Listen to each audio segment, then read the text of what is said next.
Hi friends, എല്ലാ കൂട്ടുകാർക്കും പുതിയൊരു റിവ്യൂയിലേക്ക് സ്വാഗതം. അങ്ങനെ നമ്മുടെ പ്രകാശൻ വീണ്ടും കുറെ കോമാളി ഡ്രസ്സ് പോലത്തെ ഡ്രസ്സുകളൊക്കെ ഇട്ടിട്ട് ഒരുപാട് ഫോട്ടോസ് അയച്ചു കൊടുക്കാട്ടോ നമ്മുടെ ലക്ഷ്മിക്ക്. അങ്ങനെ ലക്ഷ്മിക്കാണെങ്കിൽ ചിരി വരുന്നുണ്ട്, കാർത്തികക്കും അങ്ങനെ തന്നെ. അപ്പൊ ലക്ഷ്മി കാർത്തിക എടുത്ത് ഒരു ആഗ്രഹം പറയുന്നുണ്ട്, മോളെ അയാൾക്ക് പെൺകുട്ടികളെ ഇഷ്ടമല്ല, മോൾക്കറിയാലോ, മോളിപ്പോ ഭയങ്കര പണക്കാരി ആയതുകൊണ്ടും അയാളുടെ ആഗ്രഹങ്ങളൊക്കെ നിന്നു, അതായത് അയാളൊരു പണക്കാരനാണ് എന്ന് മറ്റുള്ളവരെ അറിയിക്കാൻ വേണ്ടിയിട്ടാണ് മോളെ സ്നേഹിക്കുന്നത്. അല്ലെങ്കിൽ അയാൾ ഉള്ളിൻ്റെ ഉള്ളിൽ ഇപ്പോഴും പെൺകുട്ടികളത്തെ അയാൾക്കൊരു അവഗണനയുണ്ട്. അതിനൊരു തിരിച്ചടി നമുക്ക് കൊടുക്കണ്ടേ മോളെ എന്ന് പറയാണ്. അമ്മ പറഞ്ഞ പോലെ തന്നെ ഞാൻ ചെയ്തോളാം എന്ന് കാർത്തിക പറയാണ്.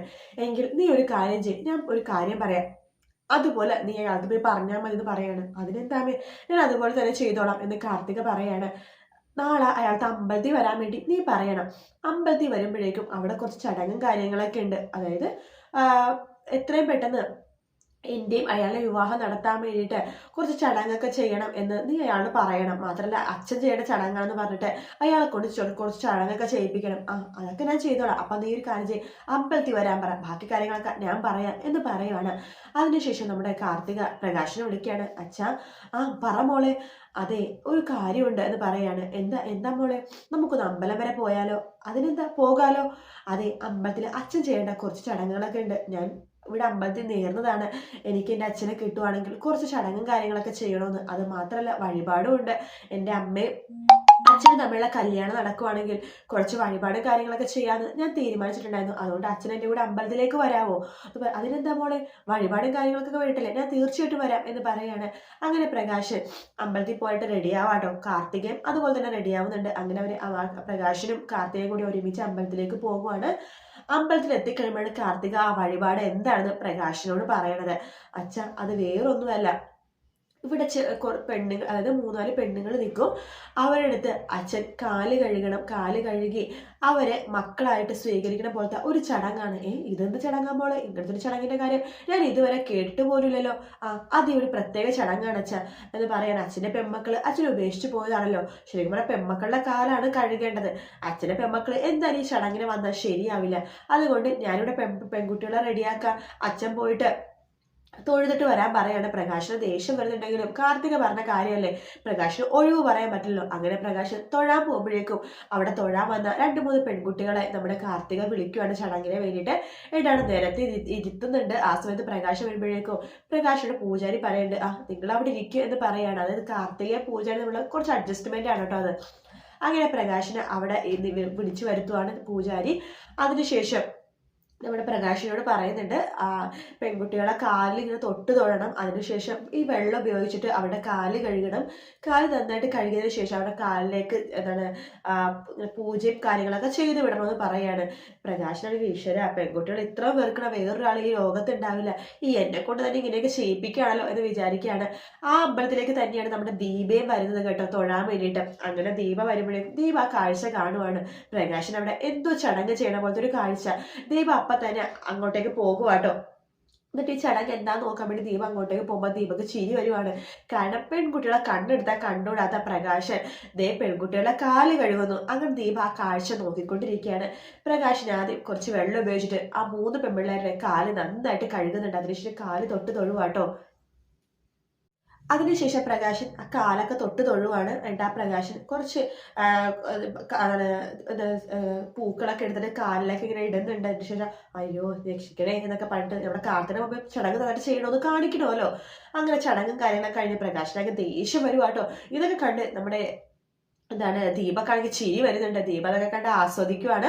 അതിനുശേഷം ദീപ അവിടെ നിന്ന് തൊഴാൻ വേണ്ടി അകത്തേക്ക് പോകുന്നുണ്ട്. അങ്ങനെ തൊഴുതുകൊണ്ടിരിക്കുന്ന ദീപ അവിടെ തൊഴുതുകൊണ്ടിരിക്കുകയാണ്. ആ സമയത്ത് തന്നെ ലക്ഷ്മി വരുന്നത്. ലക്ഷ്മി വരുമ്പോഴേക്കും പ്രകാശിനെ ചടങ്ങൊക്കെ ചെയ്യണം കാണുമ്പോൾ ലക്ഷ്മിക്ക് ചിരി വരുവാട്ടോ. ലക്ഷ്മി വണ്ടിയിൽ നിന്ന് ഇറങ്ങുന്നുണ്ട്. ശേഷം നോക്കുമ്പോഴാണ് ദീപേനെ കാണുന്നത്. ദീപേനെ കാണുന്ന ലക്ഷ്മിക്ക് വളരെ സന്തോഷം തോന്നുവാണ്. ലക്ഷ്മി വേഗം തന്നെ ദീപയുടെ അടുത്തേക്ക് പോകുവാട്ടോ. ദീപ പ്രാർത്ഥിച്ചുകൊണ്ടിരിക്കുകയായിരിക്കും. പതുക്കെ ദീപയുടെ പുറകിലൊന്ന് തോളത്തിങ്ങനെ പിടിക്കുന്നുണ്ട്. ദീപ തിരിഞ്ഞു നോക്കുമ്പോഴേക്കും ചിരിക്കുവാണ്. ആരാ മനസ്സിലായെന്ന് പറയുമ്പോ, ദീപയല്ലേ കല്യാണി മോളുടെ അമ്മ? അതെ.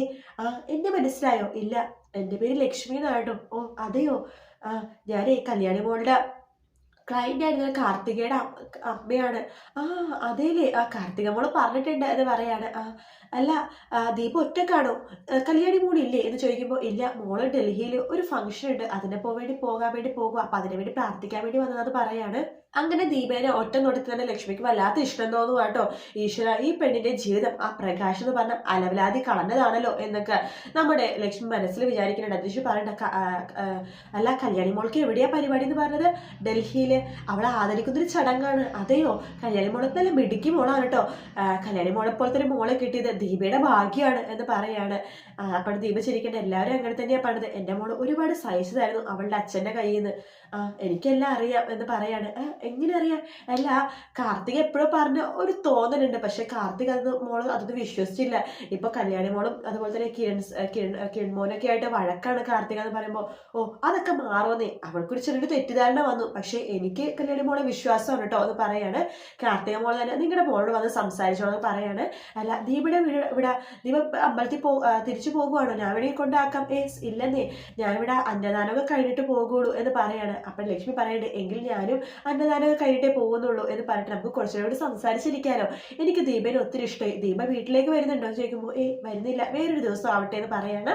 അങ്ങനെ അവർ ഒരുപാട് നേരം സംസാരിച്ചുകൊണ്ടിരിക്കുക കേട്ടോ. ആ സമയത്ത് പ്രകാശൻ അവിടെ ഉണ്ട്. പ്രകാശൻ അവിടെയൊക്കെ ഇങ്ങനെ കറങ്ങി നടക്കാണ്. പ്രൊമോയിൽ കാണിക്കുന്നുണ്ട് പ്രകാശൻ അവരെ കണ്ടതുപോലെയൊക്കെ കാണിക്കുന്നുണ്ട്, പക്ഷെ കണ്ടിട്ടുണ്ടാവാൻ ചാൻസ് ഒക്കെ വളരെ കുറവാണ് കേട്ടോ. ദീപനെ കണ്ടിട്ടുണ്ടാവുമായിരിക്കും, ലക്ഷ്മിനെ കാണാൻ ചാൻസ് കുറവാണ്. എന്തായാലും ചടങ്ങും കാര്യങ്ങളൊക്കെ ആയിട്ട് അവരോടൊന്ന് തിരിച്ച് വീട്ടിലേക്ക് പോകുവാണ്. ലക്ഷ്മി തിരിച്ചു പോകുന്നുണ്ട് ദീപയുടെ യാത്രയൊക്കെ പറഞ്ഞിട്ട്. അതിനുശേഷമാണ് ലക്ഷ്മി വേറെ അടുത്ത കാര്യങ്ങളൊക്കെ പറയണത്. കാരണം വിക്രത്തിനെ കാണിച്ചിട്ട് കുറച്ച് ദിവസമായല്ലോ. വിക്രത്തിന് കേട്ടോ നമ്മുടെ കാർത്തിക ആദ്യം ഒരു തിരിച്ചടി കൊടുക്കുന്നത്. അങ്ങനെ വിക്രം ഭയങ്കര അഹങ്കാരം കാണിക്കണം. ഓഫീസിൽ ചെറിയ ചെറിയ തട്ടിപ്പൊക്കെ വിക്രം ചെയ്യുന്നുണ്ട്, കാരണം പണം എടുക്കാൻ വേണ്ടിയിട്ട്. നമ്മുടെ കാർത്തികക്കാണെങ്കിൽ ആകെ ദേഷ്യം വരും കേട്ടോ. കാർത്തിക നല്ലൊരു പണി തന്നെ വിക്രത്തിനെ കൊടുക്കാൻ വേണ്ടി തീരുമാനിക്കുകയാണ്. കാരണം ഒരുപാട് പെൺപിള്ളേരുടെ ജീവിതം തകർത്തവരാണല്ലോ വിക്രം. എന്തൊക്കെ പറയാനും മനോഹറിന്റെ വേറൊരു മുഖമാണ് വിക്രം എന്ന് പറയുന്നത്. അങ്ങനെ മനോഹറാണെങ്കിൽ ആൾക്കാരുടെ തലയിൽ തല്ലി പൊട്ടിക്കില്ല, പക്ഷെ വിക്രം അങ്ങനെയും ചെയ്യും. മനോജ് എന്ന് പറഞ്ഞ ചെറുപ്പക്കാരൻ ഈ അവസ്ഥയിലാവാൻ കാരണം വിക്രം തന്നെയാണ്. അതുകൊണ്ട് വിക്രത്തിന് ഒരു തിരിച്ചടി കൊടുക്കണമല്ലോ.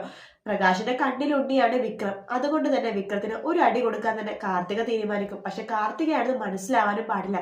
അതുകൊണ്ട് കാർത്തിക നല്ലൊരു 8ന്റെ പണി തന്നെ വിക്രത്തിന് കൊടുക്കും കേട്ടോ. എന്തായാലും വിക്രം ഹോസ്പിറ്റലിൽ കയറി ഇറങ്ങുന്ന സീനൊക്കെ എന്തോ ലൊക്കേഷനിൽ കാണിക്കുന്നുണ്ട്. മിക്കവാറും കാർത്തിക വല്ല അപകടവും വരുത്തിയതാണെന്നും പറയാൻ പറ്റില്ല. എന്തായാലും വിക്രത്തിന് എന്ത് സംഭവിച്ചാലും അതിന് പുറകിൽ കാർത്തിക തന്നെയായിരിക്കും. വിക്രത്തിന് ഒരു പണി കിട്ടട്ടെ, കാരണം ഒരുപാട് പെൺപിള്ളേരെ തകർത്ത ആളല്ലേ. അവന് പതുക്കെ ഓരോരോ പണി കിട്ടണം. പ്രകാശിനെക്കാളും ക്രൂരനാണ് ഈ വിക്രം എന്ന് പറയുന്നത്. അപ്പൊ അതുകൊണ്ട് തന്നെ വിക്രത്തിനാണ് ആദ്യത്തെ തിരിച്ചടി കാർത്തിക കൊടുക്കാൻ പോണത്. അതിനുശേഷം വിക്രത്തിനെ പ്രകാശിനൊക്കെ ഈ അവസ്ഥയിൽ വളർത്തി വലുതാക്കിയ ആ അമ്മൂമ്മക്കിട്ടും ഒരു പണി കൊടുക്കും. അതിനുശേഷം ലാസ്റ്റാണ് പ്രകാശിനിട്ട് പണി കൊടുക്കുന്നത്. എന്തായാലും നല്ല സൂപ്പർ ഭാഗങ്ങൾ തന്നെയായിട്ടും ഇനി വരാൻ പോകുന്ന എപ്പിസോഡ്സിൽ കാണാൻ പോകുന്നത്. അതിന് ഒരു സംശയവും വേണ്ട, നല്ല ത്രില്ലിംഗ് ഭാഗങ്ങൾ തന്നെയാണ്. പിന്നെ മനോഹരന്റെ കള്ളത്തരങ്ങളൊക്കെ ആ ഭാഗത്തൂടി നടന്നും പോകും. കാത്തിരുന്ന് കാണാം. വീഡിയോ ഇഷ്ടപ്പെട്ടെങ്കിൽ ലൈക്ക് ചെയ്യാൻ മറക്കരുത്, സബ്സ്ക്രൈബ് ചെയ്യാൻ മറക്കരുത്. മറ്റൊരു വീഡിയോ ആയിട്ട് വീണ്ടും കാണാം ഫ്രണ്ട്സ്. അതുവരെ ടേക്ക് കെയർ, ബൈ ബൈ.